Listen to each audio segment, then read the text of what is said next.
রাধে রাধে বন্ধুরা, আজকে আমি তো এখানে বাদাম ছাড়ানো মেশিনটা দেখিব। তো আমার কাকুদের বাদাম ছাড়ানো মেশিন নেওয়া হয়েছে, তো আমি জানি কিন্তু দেখতে যাইনি। তো আজকে দেখতে গেছি আর তোমাদের সঙ্গে শেয়ার করব।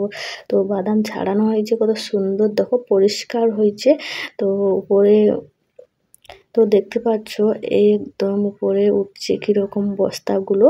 লেবার আছে 3-4 জন, তো লেবারগুলো উঠিয়ে দিচ্ছে। অনেক একেবারে সবসময় তোলাটা তো সম্ভব না, এখন 8-10 বস্তা উঠিয়ে দিল। তারপরে কিন্তু উঠিয়ে দিয়ে এবার মেশিনটা স্টার্ট করলো। মেশিনটা স্টার্ট করবে আর ওইখানে বস্তাগুলোকে একটা ছুরি দিয়ে দড়ি কেটে বস্তাগুলো বাদাম ঢালে, যেরকম ধান ঢালে মেশিনে সেরকম ঢেলে দিল। আর এইখানে বাদামগুলো ছাড়ানো, এই যে মেশিনটা চলছে, কত সুন্দর লাগছে। কিন্তু ওই পিছন দিকে না ওই খোলাগুলো অনেক রাশি রাশি আছে, তো দেখানো হয়নি। বর্ষাকাল তো কাদো, বিলের কাদো প্রচুর। আর দেখো বাদাম পড়ছে, আমার কাকু দেখছে কীরকম বাদামটা পড়ছে। এই যে খোলাগুলো এক সাইডে চলে যাবে আর হচ্ছে বাদামগুলো এক সাইডে আসবে, বালতি পড়ে যাবে। তো যেগুলো খোলা আছে সেগুলো একটু ঝাঁটা দিয়ে ঝাড়ু দিয়ে ছেড়ে দিচ্ছে। আর এখানে দেখো নষ্ট বাদামগুলো সব পড়ছে, ভাঙা ফাটা, মানে কালো, এই জন্য সব নষ্ট বাদাম পড়ছে। আর একটা বালতিতে পরিষ্কার বাদামটা পড়ছে, আর একটা বালতিতে ওই যে মানে খোলাগুলো আছে, খোলা সমেত বাদামগুলো, ওইগুলো ওই উপরের একটা বালতি আছে, ওইদিকে এই যে পড়ছে। আর ওইদিকে পরিষ্কার বাদামটা কি সুন্দর পড়ছে দেখো।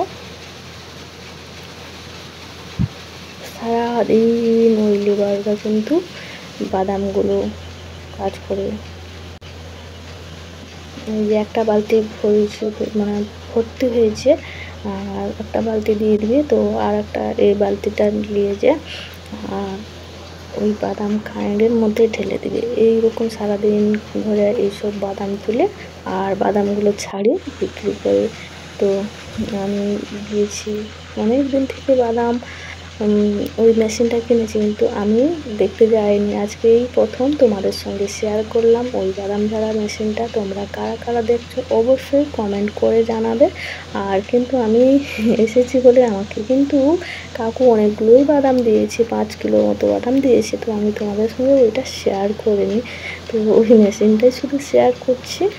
তো কতগুলো বাদাম, সারাদিন তো ওই কাজটাই হচ্ছে না। তো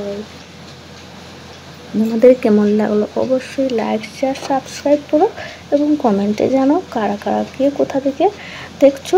আর আমাদের ইয়াসমিন খাতুন কলকাতা থেকে, দিদি তোমার ভিডিও খুব সুন্দর লাগে। আব্দুল ভাই বাংলাদেশ থেকে বলছে, দিদি আরও ভালো ভালো ভিডিও দাও, তোমার ভিডিও খুবই সুন্দর লাগে।